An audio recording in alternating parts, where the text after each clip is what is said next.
લોકસભામાં ગૃહની કામગીરીનો પ્રારંભ થયો છે, આવો સાંભળીએ।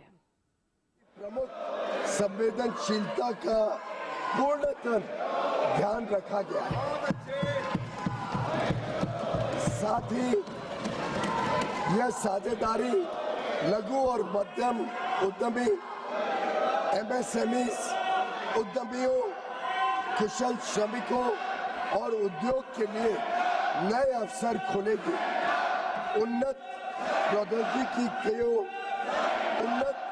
प्रौद्योगिकियों तक पहुंच का सुगम बनाएगी और भारत के make in India for the world, design in India for the world और innovate in India for the world के दृष्टिकोण को साकार करने में सहायक होगी। यह ऐतिहासिक ढांचागत समझौता भारत अमेरिका संबंधों को मजबूत करने और विकसित भारत 2047 की दिशा में हमारी यात्रा को आगे बढ़ाने की दिशा में एक महत्वपूर्ण कदम है और यह दुनिया के दो सबसे बड़े लोकतांत्रिक देशों के बीच मजबूत जुड़ाव को भी दर्शाता है, जो स्वाभाविक साझेदार है और साझा समृद्धि के लिए मिलकर काम कर रहे हैं। मैं माननीय सदस्यों को सूचित करना चाहता हूं कि आगे की कार्रवाई के संदर्भ में दोनों पक्ष व्यापार समझौते से संबंधित आवश्यक तकनीकी प्रक्रियाओं को पूरा करने और कागजी कार्रवाई को अंतिम रूप देने के लिए मिलकर काम करेंगे ताकि इसकी पूरी क्षमता का शीघ्रता से लाभ उठाया जा सके।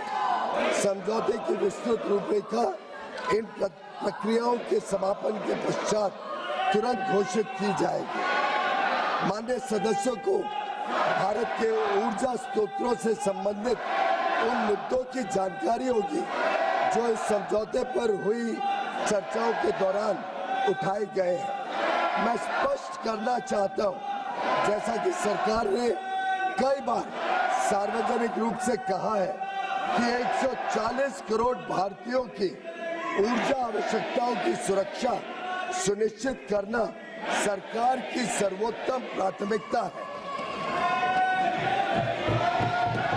वस्तुनिष्ठ बाजार स्थितियों और बदलते अंतर्राष्ट्रीय परिदृश्यों के अनुरूप ऊर्जा स्रोतों में विविधता लाना हमारी इस कार्यनीति का मूल आधार है। भारत की सभी कार्रवाइयां इसी बात को ध्यान में रखकर की जाती है। अतः मैं माननीय सदस्यों से इन मुद्दों को समुचित दृष्टिकोण से देखने का आग्रह करता हूं। दोनों देशों के बीच भावी व्यापार अवसरों के संदर्भ में माननीय सदस्यगण इस बात को समझेंगे कि भारत और अमेरिका काफी हद तक एक दूसरे की पूरक अर्थव्यवस्थाएं हैं। जैसे जैसे भारत विकसित भारत के पथ पर अग्रसर हो रहा है, हमें ऊर्जा, विमानन, डेटा केंद्र, परमाणु ऊर्जा आदि सहित कई क्षेत्रों में अपनी क्षमताओं को बढ़ाने की आवश्यकता होगी। अमेरिका इन क्षेत्रों में दुनिया का अग्रणी देश है, इसलिए हमारे लिए इन क्षेत्रों में व्यापार की संभावनाओं पर ध्यान केंद्रित करना स्वाभाविक है, जिससे न केवल हमारी खरीद में बल्कि हमारे अपने निर्यात में भी विस्तार होगा। हमारा अनुमान है कि तुलनात्मक लाभ के परिणाम स्वरूप कई क्षेत्रों में भारत का निर्यात अमेरिका में भी काफी बढ़ेगा।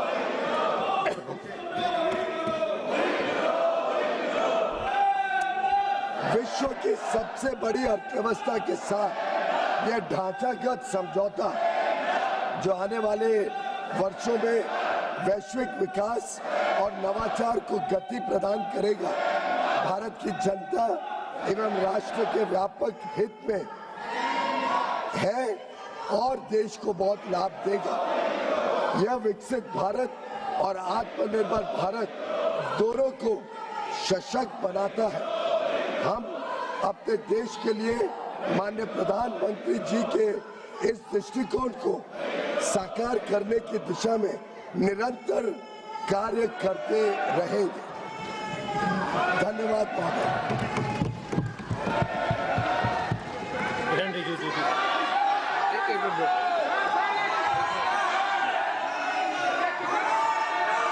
माननीय सदस्यगण, ये सदन देश के लोकतंत्र का उच्च सदन है और आप सभी दलों ने समय समय पर इस देश के अंदर अलग अलग कालखंड के अंदर सरकार में भी रहे, लेकिन मेरा मत है कि इतनी लंबी सरकार में रहने के बाद भी हम इस उच्च सदन की मर्यादाओं, परंपराओं को तोड़ रहे हैं। विरोध का तरीका होता है, विरोध के तरीके और भी हो सकते हैं, लेकिन आप अपनी इलाके से छोड़कर उस जगह जाकर मर्यादाओं को तोड़ोगे तो देश के अंदर लोकतंत्र के प्रति लोगों का विश्वास, भरोसा कम होगा। आप सब चुनकर आते हैं, सदन के अंदर, सदन के बाहर विरोध का तरीका होता है, लेकिन हम इतने वरिष्ठ नेता आप हैं, आपने शासन किया है, लेकिन नहीं बोलने देंगे, वो नियम प्रक्रिया से चलता है। लेकिन आप मर्यादा तोड़ेंगे, उचित है क्या? आप इधर से उधर जाकर, आपके सदस्य इधर से उधर जाएंगे, ये उचित है क्या? यही मर्यादा बनाना चाहते हैं क्या आप? आपने इतने साल के शासन करने के बाद आपने यही परंपराएं लागू किए।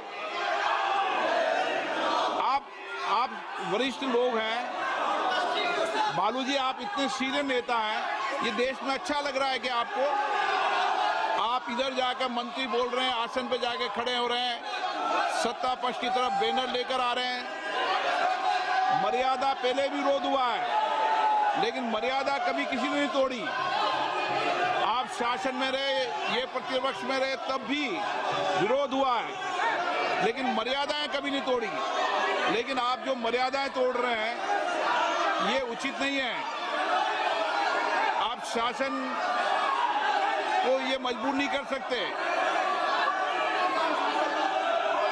मैं आपसे पुनः आग्रह करता हूं, आप मर्यादा रखें, अच्छी परंपराएं रखें। विरोध का तरीका हो सकता है आपका, विरोध आवाज से नहीं, शब्दों से होता है, विरोध तर्कों से होता है। नारेबाजी से, बैनर से विरोध नहीं होता, विरोध शब्दों, तर्कों से होता है। असहमति मुद्दों पर होती है, वैचारिक मतभेद हैं, वैचारिक मतभेद बोलना चाहिए, ये सदन वैचारिक मतभेदों के लिए बोलने के लिए। लेकिन ये तरीका ठीक है क्या? नो।